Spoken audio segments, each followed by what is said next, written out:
Assalamualaikum warahmatullahi wabarakatuh. Kawan-kawan sekalian, kembali kita berjumpa di Juanda Bekar Channel. Saya berharap bahwa kita semua senantiasa dalam lindungan Tuhan Yang Maha Kuasa. Oleh karena itu kita bisa dapat melaksanakan kegiatan kita sehari-hari dengan baik.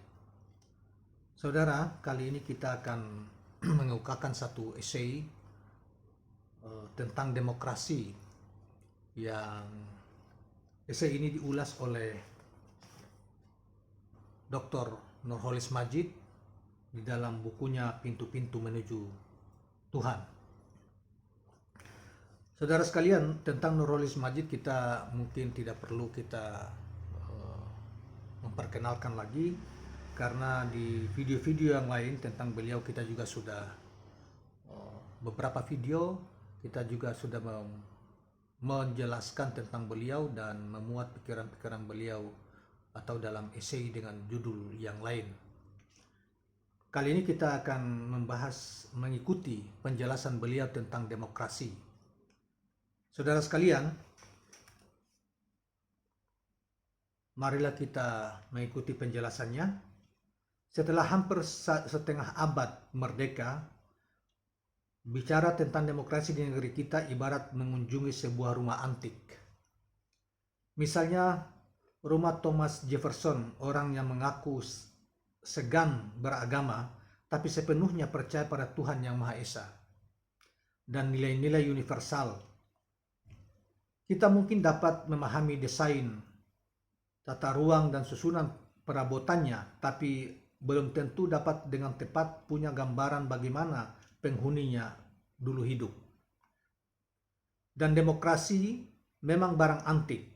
Amerika menegaskan keantikannya dengan menghidupkan kembali gedung Capitol Yunani kuno untuk semua gedung perwakilannya di pusat dan di negara-negara bagian.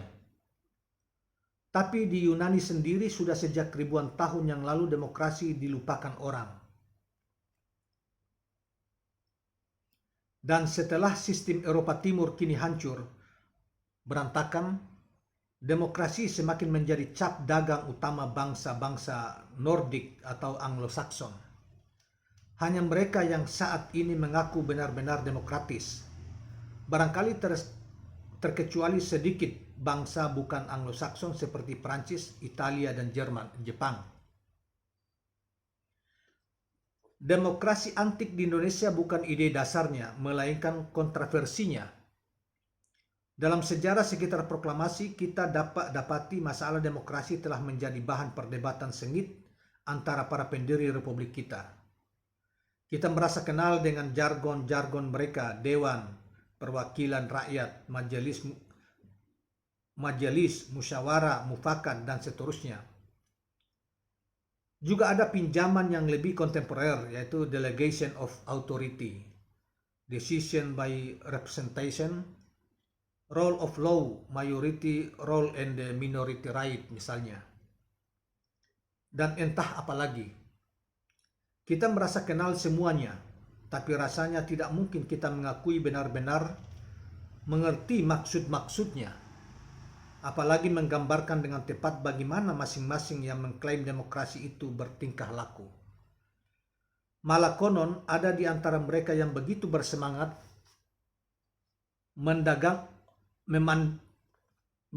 mengundangkan demokrasi, namun dalam hidup nyata sehari-hari dia tidak melaksanakannya.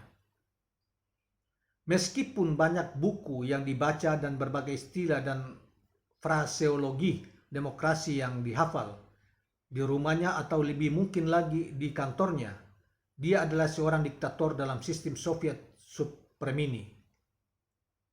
Misalnya dengan terus-menerus mengibuli rakyatnya dan membiarkan mereka putus informasi.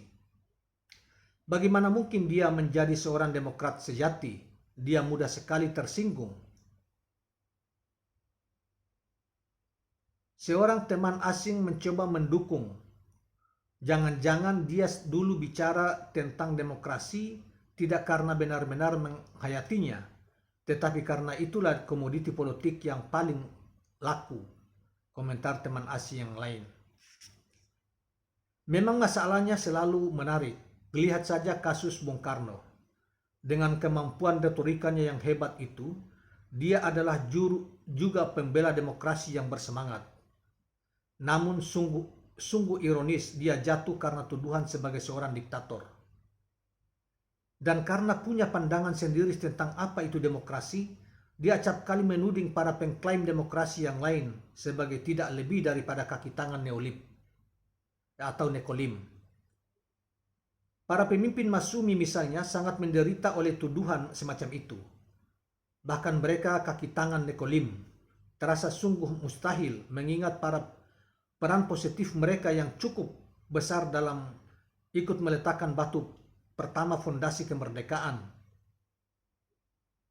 Tetapi memang para pemimpin Masumi saat itu bersama dengan mereka dari PSI, Parkindo, dan Partai Katolik adalah tokoh-tokoh yang banyak menggunakan jargon-jargon politik modern atau barat. Ini tentu menjadi hak mereka dan dapat dibenarkan karena mereka termasuk barisan pertama warisan warga Indonesia yang berpendidikan modern atau Belanda dan merupakan the Indonesian first rate intelektual. Para peninjau asing pun banyak yang menilai mereka sebagai pendukung demokrasi barat. Karena itu dapat dimengerti jika mereka kecewa sekali bahwa sikap terhadap Bung Karno yang mereka anggap kemudian terbukti benar tidak menghasilkan imbalan apa-apa di awal Orde Baru.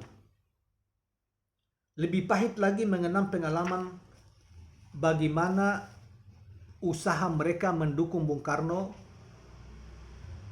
bagaimana usaha mereka membentuk Bung Karno dan PKI lewat pembentukan Liga Demokrasi gagal hanya karena kesalahpahaman atau ketidakpahaman atau perbedaan kepentingan dari kelompok yang mereka harapkan akan mendukung, tapi ternyata kata mereka menghalangi.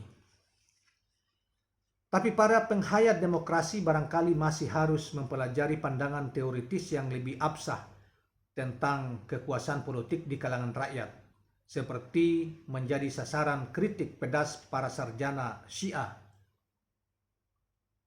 Habib Inayat misalnya, teori politik kaum Sunnah atau Sunni jadi tentunya menyangkut sebagai besar rakyat kita, sangat berat berorientasi kepada keamanan dan kestabilan, sehingga menjadi konservatif dan anti perubahan, sebab satu perubahan dapat membawa kekacauan. Maka Kiai